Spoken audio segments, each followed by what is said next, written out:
Shalom bien-aimés, nous sommes toujours dans la sagesse de Salomon et ce matin, il nous parle dans Proverbe 3, les versets 9 à 10. Honore l'Éternel avec tes biens et avec les prémices de tout ton revenu.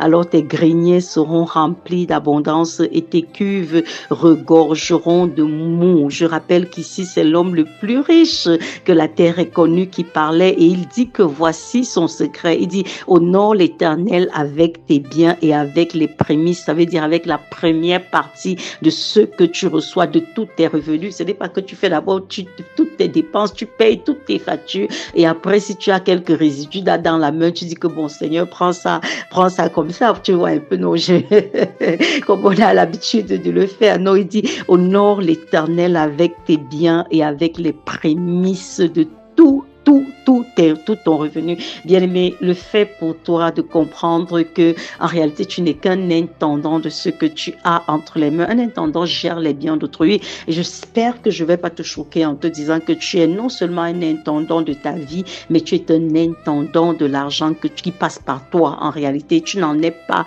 le propriétaire. Tu comprends ça? Parce que c'est Dieu qui est le propriétaire de l'argent que tu as dans ta poche, là, dans ton porte-monnaie. C'est vrai que tu vas dire mon argent, mais pose-toi simplement la question, le souffle de vie que j'ai, la santé que j'ai, l'intelligence que j'ai, la force que j'ai, peu importe les moyens par lesquels tu gagnes cet argent, qui te les donne si ce n'est Dieu? Tu comprends ça? Et comment en fin de compte quelqu'un peut te donner tout ce qui est nécessaire pour que tu puisses avoir le résultat final? Tu réclames ce résultat final comme t'appartenant. Non. Le fait pour nous de savoir donner à Dieu et donner de la bonne façon, parce qu'en fait ce que nous donnons, ah là là, Dieu n'en a pas besoin. Il faut quand même qu'on se dise des choses de manière simple et claire. La vérité, c'est que lorsque nous donnons, c'est nous qui sommes honorés. Nous donnons certes par reconnaissance à Dieu, nous donnons par amour pour Dieu, nous donnons pour faire avancer le royaume de Dieu, mais la vérité, c'est que nous donnons également pour nous connecter à la bénédiction que Dieu a pour nous. Donne et il te sera donné. Le donner, c'est une façon d'ouvrir les écluses des cieux en notre faveur. Vous comprenez ça? Donc, lorsque tu donnes à Dieu, tu dois le donner avec humilité de cœur, parce que souvent, on voit comme si la façon de donner, on a le sentiment que quelqu'un se dit que vraiment, je rends trop service au Seigneur en donnant. C'est faux. Tu ne rends aucun service à Dieu en donnant, parce qu'il peut se passer de toi, il peut se passer de ton argent. Donc, déjà, quand tu donnes, comprends que l'état de cœur, cet état de reconnaissance, de Père, je ne serais rien sans toi. Père, je n'aurais certainement pas eu cet argent sans toi, Seigneur.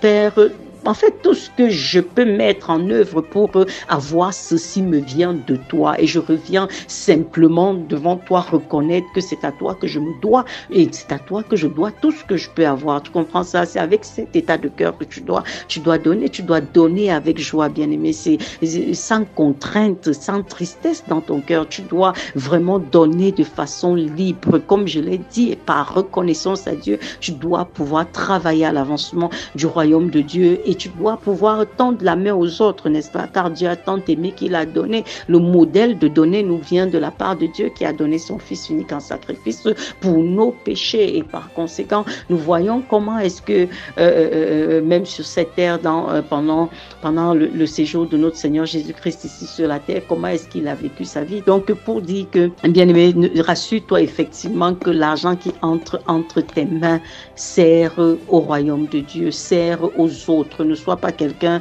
d'égoïste, n'est-ce pas? Tout pour toi. Donc, comme tu as travaillé beaucoup, là, les gens disent, tu connais ma peine, tu connais ma souffrance, tu comprends ça? Non, il faut pouvoir vaincre l'égoïsme, il faut pouvoir vaincre la cupidité, tu comprends ça? Oui, et vraiment reconnaître qui en est l'auteur. Parce qu'il dit que c'est le secret pour que tes greniers soient remplis d'abondance et que tes cuves regorgent de mou. C'est vrai qu'il y a tellement de choses à dire par rapport à cet aspect-là, mais je veux simplement que nous considérions déjà le fait que tout ce que nous avons nous vient de Dieu. Et nous devons dépendre de Dieu pour pouvoir gérer ce qui entre dans nos mains, ce qui passe par nous. Nous devons dépendre de Dieu. Nous devons avoir l'humilité de reconnaître que, Seigneur, tout ce que j'ai me vient de toi et j'ai besoin de ta sagesse pour pouvoir l'utiliser au mieux. Tu comprends? Et la sagesse voudrait effectivement que l'œuvre de Dieu, que d'autres personnes bénéficient de ce qui passe par toi, bien-aimé. C'est une bénédiction pour ta propre vie.